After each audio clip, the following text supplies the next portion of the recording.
Really excited to have a chat today. Did you want to just kickstart by giving me a quick intro to Property Sense and yourself? Yeah, of course. So Property Sense specializes in the rapid lease up of BTR assets, particularly in the multifamily space. My name is Mike Haywood. I'm the CEO, and I've been overseeing a lot of kind of recent developments in the business around business development strategy, around raising, and around evolving our services to even better serve the industry than we do today. And how did you find yourself personally in the built environment space?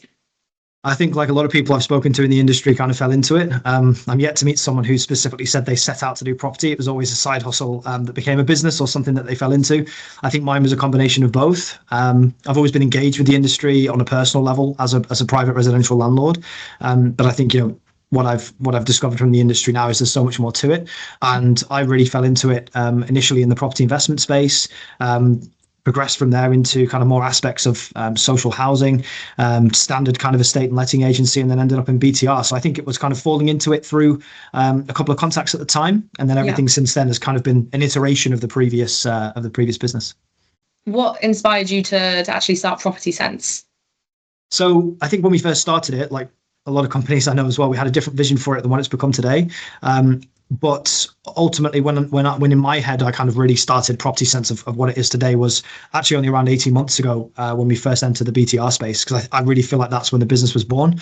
And what pushed me to kind of progress the business from there is really just a kind of appetite for scale and growing a company, and also kind of developing a service that can actually reach a lot more people than kind of some of the previous sectors I've been involved with. So it was just for me an opportunity to really get into BTR in a big way once we had that opportunity about 18 months ago. So I think that's kind of the starting point for me. When we were born was when we realized how much of an opportunity there was in BTR, and that's the reason we are where we are today. I know that it's very much growing, rapidly. So that kind of follows on to my question around the gap in the market that you guys are solving. At what point did you realize there wasn't a gap in the market and that you had the product for it? I don't think we knew we had the product for it on day one. I think the first stage was understanding the gap, and the gap was in a few areas, which primarily all revolved around lease up and filling buildings. There are aspects, should I say, of property management that I think needed improvement. But for me, that's a very busy space with a lot of people trying to solve a lot of problems. Yes. The gaps we saw immediately were in that lease up phase of a lot of manual processes, a lot of dated processes, which is relatively common across real estate in the UK, full stop. Yeah. And I think that's where we first realized that, look, something could be done better here. We didn't quite know what. I think we started with the basics, maybe better service, more proactive approaching, more strategic marketing. And the more we understood, the more we kind of developed our services around the key kind of pain points we came across. And then as that evolved, we kind of kept self-appraising and looking at the things that were kind of broken and that we were still doing quite manually ourselves, albeit in a slightly more efficient way than some others. And I think once we looked at that, that's the point we started to realize, we're not just in an industry that's evolving, but we're in a world that's evolving. And with that becomes technology, AI, all the kind of latest buzzwords of progression in technology and development. And I think at that stage, having had some tech experience prior to even getting into real estate in this capacity, that's when we realized, actually, it's not just about doing all of these things better than other businesses. It's about doing that and then adding something else on top that truly kind of differentiates us from the rest of the space, and also allows us to deliver a service to customers that nobody else can deliver with the experience we have and the tech. And even nowadays, as more people have entered the market, it tends to be people have the experience of doing one thing very well, or they have the tech. There's very few companies that have kind of had the on-the-ground experience and then developed the tech from the basis of the on-the-ground experience, which is, I think, kind of what's become our USP over time. Yeah, so that would be your USP. I mean, is there anything else that kind of really sets you apart from other businesses in the space doing a similar thing? I think from a letting standpoint, a crazy thing I think we do better than anybody else, which is really underestimated in the lease-up space, is listen. It's amazing. I've watched countless hundreds of viewings. I've listened to hundreds of phone calls, and it is astonishing where the kind of level of expectation is from a lettings and sales standpoint, because lettings is still sales from a kind of moving somebody in and closing moving standpoint. It's not so consultative like the end customer would actually hope it would be. Yeah, I think we've become very transactional. I think a lot of agents that I've come across go into a viewing just purely focused on convincing the person that that's the best place for them to live, as opposed to actually listening to them and understanding whether it is or not. Yes, and I think we're all very aware of that as home. If we're buying a home or renting and we're viewing a property, we're very aware that that is usually the case. So it's good to hear that you guys are a little bit different in that sense. So that's kind of I think what we've done a lot better than a lot of our competitors. The second thing is I think we've taken a whole market approach, which kind of chins into my first point. It's not just about, hey, somebody's looking for this particular BTR development. They may have inquired for that one, but actually they may be suited to 2 or 3 different ones in the same city. So we've tended to work with both renters and operators in whole markets. So rather than just look to take on a single development in Manchester, Sheffield, Leeds, London, we like to take on a plethora of developments, work with as many of them as we can, because it allows us to do a better job in finding the renters a development that's right for them, but also a better job in providing more qualified and better qualified residents to the operators, so that their chance of converting people that come through from inquiry to reservation goes up. And then I think the other kind of key area where we've stood out against our competition is in our tech development. And we've developed quite a lot of innovative tech that really automates a lot of aspects of the lease-up process, qualifies interest instantly rather than waiting for 60 inquiries to come in over a weekend and call through them on a Monday morning. People want instant notifications and gratification these days. So I think it's expected. Exactly. And, the analogy I always use is, when was the last time somebody called a takeaway to order food, right? That things, or called a cab office to order a taxi. The world's kind of evolving. People are tuning into technology, and a large demographic that makes up the BTR sector is that generation that actually seems to involve as little human contact as possible. So we also realized that to separate ourselves from the competition, we had to develop some kind of automation. We had to lean into AI. We had to develop some tech that helped renters and also gave operators the data that they were missing. And I think where we stand out in the tech realm is a lot of our competitors on the tech side have created what they might feel is a very feature-rich, all singing, all dancing, 3D world or whatever they're going to create from the tech standpoint. But they've lost sight of the purpose of that and the effect. Whereas everything we've developed in the tech has been developed from a pain point we've come across in the industry, and B, on the ground experience of doing BTR lettings. And just going back to your second USP that you mentioned, I think what really stood out to me is you said that Property Sense is almost like a matchmaking service. That really speaks to the fact that you're saying that obviously you're actually for the person who's going to own the property, as well as just on the kind of developer and operator side. So that is great. It is very unique. So I mentioned at the beginning that you guys had recently raised Series A funding. Congrats. Sounds like that's going to be kind of going into the tech development and things like that. But what are your plans for growth? What are your plans for kind of, that funding raise? Well, I think initially, again, it kind of goes back to the point of what you set out to do versus what it becomes. I think we initially envisaged that we would kind of develop this self-serving technology overnight, and we would go to market and everybody would want to buy it. And I think before we got too far down the tracks with that, with a lot of the kind of beta testing and market demand testing we did, we realized that actually before we got to that stage, we needed to prove the concept ourselves. So what we've invested heavily in is around in the first instance, tech for us to use in the capacity of a letting agent to better enhance our service. And that's kind of the phase that we're in now.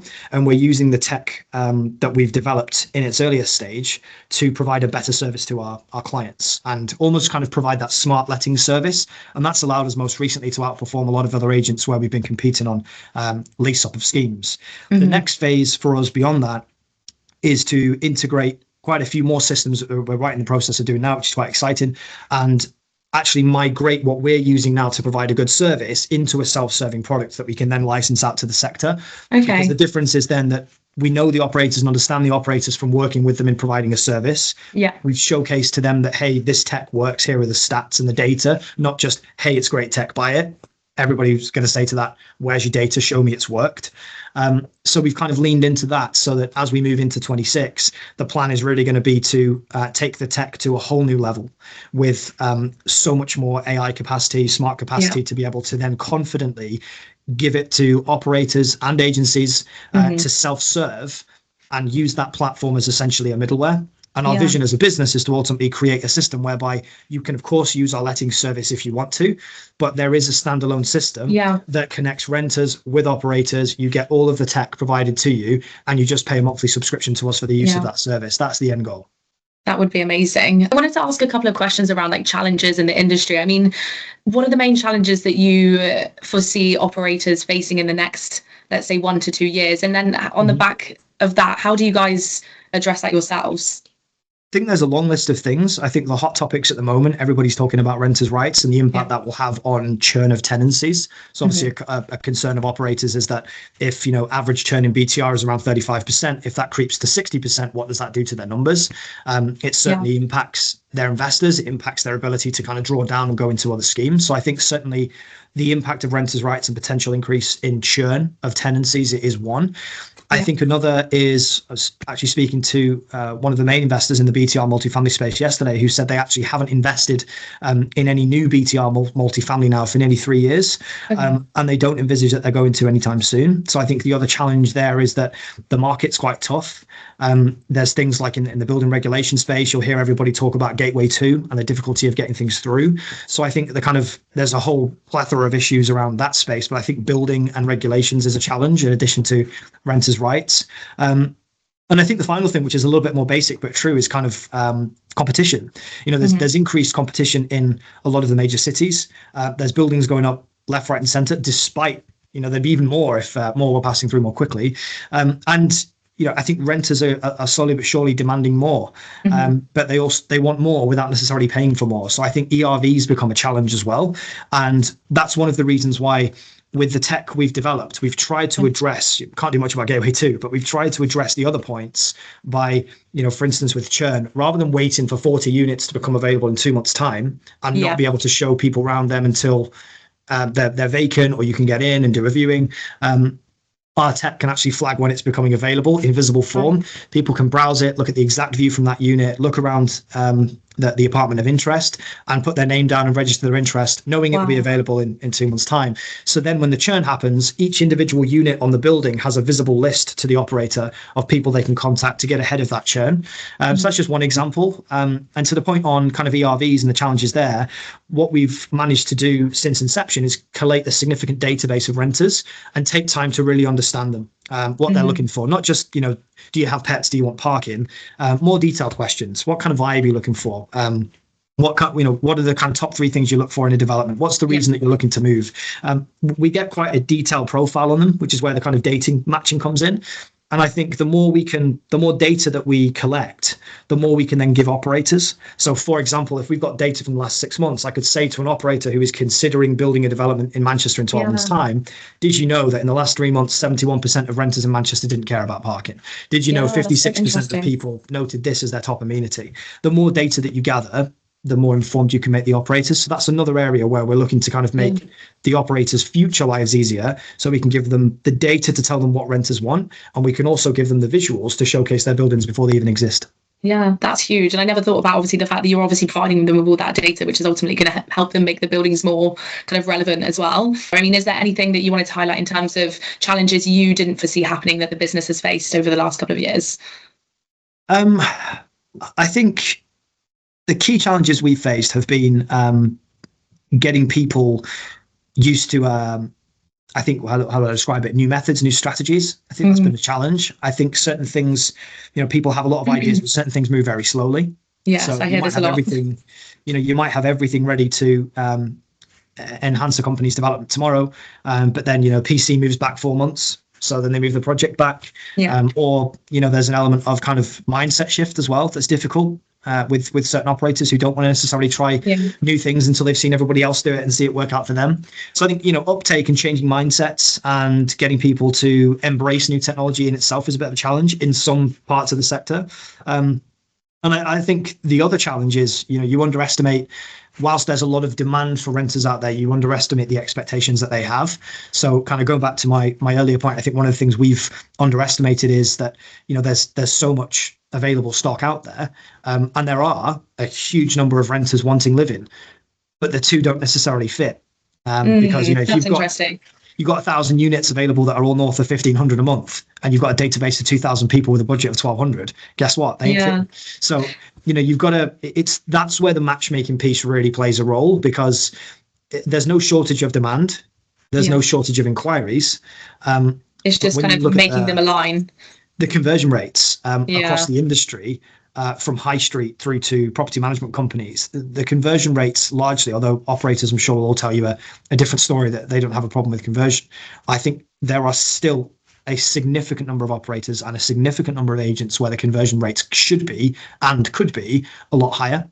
And we've kept pretty good conversion rates, but then equally we've had certain scenarios we've gone into thinking that actually, you know, this is going to be a really high converted building, and then you realize actually you take on the building and it's crazily priced in comparison to everything else in the area, and it doesn't matter who's going to be promoting that scheme, it's never going to move.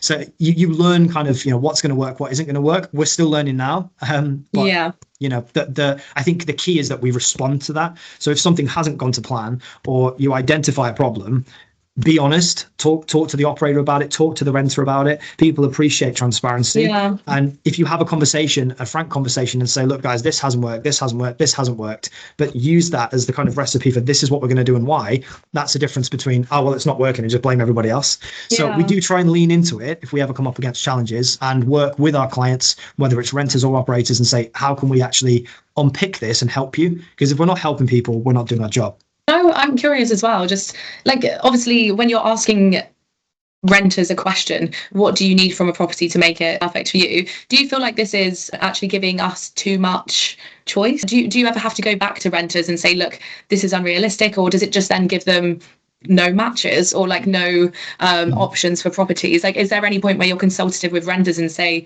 well, for this budget, you're not going to get any of those things? Yes. And actually, that's really important, because if you don't do that, you can end up booking in a week's worth of viewings of people that can't afford to move in, which is why I find it crazy. And I know, speaking to a lot of the institutional investors, they find it crazy that when they ask for the reports from the on-site management team or the operators managing a building, when they say, oh, you know, we had, you know, let's say we had 50 viewings this week, and we've, you know, actually we've only got 5 move-ins, you know, a 10% conversion. It's like, well, you know, 10 of these people said, you know, it was just outside of their budget. And it's like, well, why were they even there? You know, if it's outside of their budget, we only had one within that budget and they didn't like that apartment. And it's like, with the old school way of doing viewings, you've got to wait until you get there to find out they don't like the layout of that apartment. And I guess that's what you guys are doing, is addressing that kind of initial bit, avoiding the time wasting, right? Yes. So it's, you know, when you qualify renters, it is about telling them what's realistic, but also you can't you need to get everything from them first. You need to listen, you need to understand absolutely everything that they want from something, and then be honest with them and tell them what's realistic and what's not, but also arm them with the tech to discover that for themselves. So it's like, look, I'm going to send you a link. This is everything that's available in the building at that budget. But also, and these are the numbers. So, you know, go to the website, click on the individual unit numbers that are relevant to what I've just given you, have a look round, have a look at the view from that unit, pick the one that you like. And if you find one that you like the look of and meets your budget, then we'll book you in for a viewing. You know, that's really just kind of basic lead qualification, which really should be done by everybody and isn't. And the more we can do that, it may impact the numbers in the short term. And you may only have 15 viewings that week rather than 50.